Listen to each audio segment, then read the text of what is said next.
Во Хрватска вчера започна снимањето на филмот на германскиот режисер Уве Бол.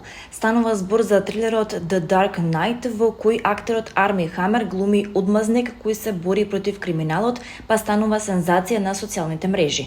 По тој повод актерот вчера пристигна во Хрватска, од каде на социјалните мрежи сподели фотографија. Актерот изгледа ужива во Загреб. Инаку Арми Хамер доживеа колапс во кариерата кога неговата поранешна девојка го обвини за силување и ментална, емоционална и сексуална злоупотреба во 2021 година.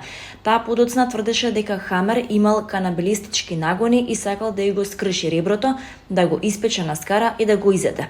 Тоа беше смрт на моето его, смрт на мојата кариера, рекол своевремено Хамер. Покрај деловниот живот страдаше и неговиот личен живот, тогаш Елизабет Чемберс поднесе барање за развод. Луѓето ме нарекуваа канибал и сите им веруваа. Тие рекоа: да, тој човек јадеше луѓе. Како? Што? Зашто зборуваш? Дали знаеш што треба да правиш за да бидеш канибал? Мора да јадете луѓе. Како тоа јас сум канибал? Беше бизарно, рекол актерот во подкастот Болни лекции, каде што ги коментирал обвиненијата против него. Тој беше ослободен од обвиненијата во 2023 година. Хамер денес вели дека е благодарен за тоа бидејќи научил да се сака себе си. Синејд О'Конор наводно им го оставила целиот имот вреден 1,7 милиони долари на своите деца, откриваат записите до кои дојде The Sun. Сепак по плаќањето на долгови, трошоците за погреб и правни такси, износот е намален на 1,4 милиони долари. Друга нејзина последна желба која пејачката ја нареди е нејзините албуми да бидат објавени по нејзината смрт и по дискреција на кое било од нејзините деца кога ќе наполнат 18 години, за да можат да ја максимизираат нивната вредност. Како што навела и во документот, О'Конор побарала да биде облечена во свештеничка облека во нејзиниот ковчег со хебрејска Библија и нејзиниот албум Теологија до него. Во документот потпишан во 2013 година пред нејзиното преминување во ислам стои: моите деца можат да ја врлаат мојата пепел каде им одговара. Таа имала намера нејзиниот најмлад син, 18 годишниот Јешуа Бонадио, да ја наследи нејзината колекција гитари, а нејзиниот син Шейн, кој почина во 2022 година, да добие верски предмети.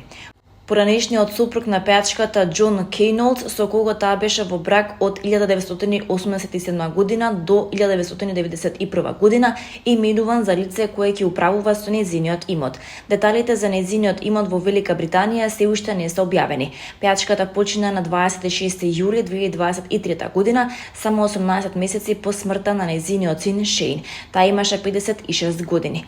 Полицијата ја пронашла во стан во Лондон, а причината за нејзината смрт била наведена како комбинација на хронична обструктивна белодробна болест и астма.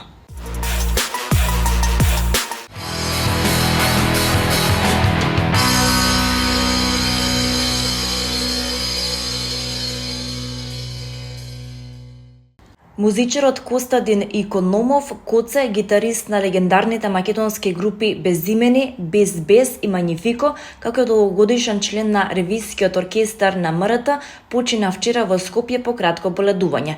Тој имаше 78 години и се смета за еден од пионерите на македонската рок сцена. Роден во 1946 година, Икономов уште од детството ја засака музиката. По основното образование се запишал во средното музичко училиште, а подоцна на желба на својата мајка започнал студии по медицина, иако никогаш не ја практикувал како професија. Како гитарист и клавиатурист, Икономов беше дел од Безимени и Бисери, групи кои подоцна се обединија во Без, на која тој беше и еден од основачите. Покрај тоа беше и вокал и гитарист на познатата група Манифико.